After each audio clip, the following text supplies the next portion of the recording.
नमस्कार, मी प्राध्यापक Balaji Babar. Maharashtra state board exam 2025 साठी तयारी करत असलेल्या विद्यार्थ्यांसाठी केमिस्ट्री विषयासाठी मी मोस्ट इम्पॉर्टंट IMP जे क्वेश्चन आहेत केमिस्ट्री सब्जेक्ट मधले ते मी तुमच्या समोर आणत आहे. ह्या लेक्चर व्हिडिओ सिरीज मधला चॅप्टर क्रमांक 11 सुरू आहे, अल्कोहोल, फिनॉल, इथर. तर या चॅप्टर मध्ये जे मोस्ट प्रोबेबल क्वेश्चन आहेत, मोस्ट एक्सपेक्टेड क्वेश्चन आहेत, तर हे क्वेश्चन आपण डिस्कस करणार आहोत. तर हेडिंग टाका चॅप्टर क्रमांक 11 अल्कोहोल, फिनॉल अँड इथर. त्यामध्ये पहिला जो महत्त्वाचा क्वेश्चन असणार आहे IUPAC नॉमेनक्लेचर. ठीक आहे, IUPAC नॉमेनक्लेचर और IUPAC नेमिंग सिस्टीम. याच्यामध्ये आपल्याला 3 सिस्टीम वरती काम करायचं आहे किंवा 3 सिस्टीम वरती तुम्हाला IUPAC नॉमेनक्लेचर परफेक्ट करून ठेवायचं आहे. त्यामध्ये पहिला जो पॉइंट आहे IUPAC नॉमेनक्लेचर सिस्टीम मध्ये कार्बिनॉल, सेकंड कार्बोनाइल अल्कोहोल आणि थर्ड आहे इथिलीन ग्लायकॉल. तर ह्या ज्या 3 सिस्टीम आहेत, या 3 सिस्टीम साठी IUPAC नॉमेनक्लेचर साठी आपल्याला क्वेश्चन येणार आहे. तिसरा जो क्वेश्चन आहे तो कोणता आहे? Ethylene glycol. ठीक आहे, तर फर्स्ट पार्ट इथं कंप्लीट झाला. आणि टेक्स्ट बुक मध्ये नोट लिहून घ्या. Note in text book page number 237 हा जो टेबल आहे त्याच्यामध्ये जो टेबल आहे टेबल नंबर 11.2 याच्यातले जे सर्व स्ट्रक्चर आहेत ते सर्व स्ट्रक्चर करायचे. ठीक आहे, तर हे सर्व स्ट्रक्चर महत्त्वाचे असणार आहे exam point of view.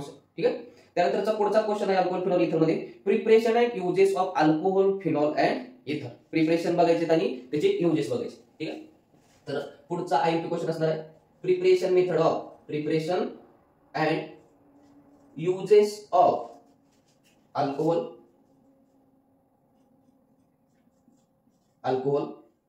Phenol and इथर. अल्कोहोल, फिनॉल अँड इथर. तर प्रिपरेशन आपल्याला पाहायचं आहे, युजेस बघायचे अल्कोहोल, फिनॉल आणि इथर साठी. ठीक आहे, चॅप्टर क्रमांक 10 मध्ये ज्याप्रमाणे आपण 8 रिएक्शन बघितल्या होत्या तशा चॅप्टर क्रमांक 11 मध्ये म्हणजे अल्कोहोल, फिनॉल, इथर साठी आपल्याला 4 महत्त्वाच्या रिएक्शन आहेत. त्यामध्ये ज्या महत्त्वाच्या रिएक्शन आहेत त्यामध्ये पहिली रिएक्शन आहे, रिएक्शन हेडिंग टाका आणि त्यामध्ये पहिली रिएक्शन लिहा विल्यमसन सिंथेसिस. सगळ्यात महत्त्वाची रिएक्शन आहे विल्यमसन सिंथेसिस. दुसरीची रिएक्शन असणार आहे Reimer Tiemann reaction. Write down, Reimer Tiemann reaction. पुढची रिएक्शन आहे रिमन-टिमन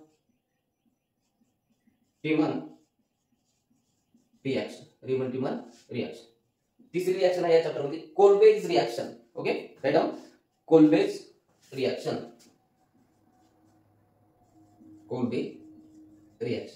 आणि चौथीची प्रोसेस आहे किंवा चौथी रिएक्शन टाइप आहे इस्टरिफिकेशन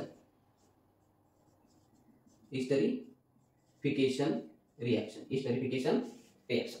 ठीक आहे, विल्यमसन सिंथेसिस, रिमन-टिमन रिएक्शन, कोल्बेज रिएक्शन आणि इस्टरिफिकेशन रिएक्शन. तर ह्या 4 रिएक्शन आपल्यासाठी एक्झाम पॉइंट ऑफ व्ह्यू साठी महत्त्वाच्या असणार आहेत. अल्कोहोल, फिनॉल, इथर साठी पुढचा जो मी काढलेला IMP क्वेश्चन आहे तो आहे हायड्रोबोरेशन ऑक्सिडेशन रिएक्शन. लिहून घ्या, हायड्रोबोरेशन ऑक्सिडेशन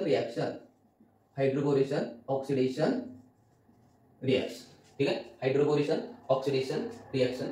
त्यानंतर पुढचा जो IMP क्वेश्चन आहे रिडक्शन ऑफ फिनॉल. सगळ्यात महत्त्वाचा क्वेश्चन, रिडक्शन ऑफ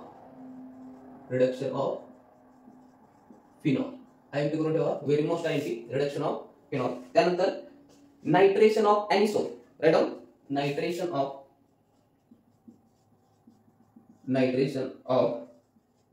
एनिसोल. ठीक आहे, पुढचा IMP क्वेश्चन आहे. आणि शेवटचा प्रिपरेशन ऑफ फिनॉल.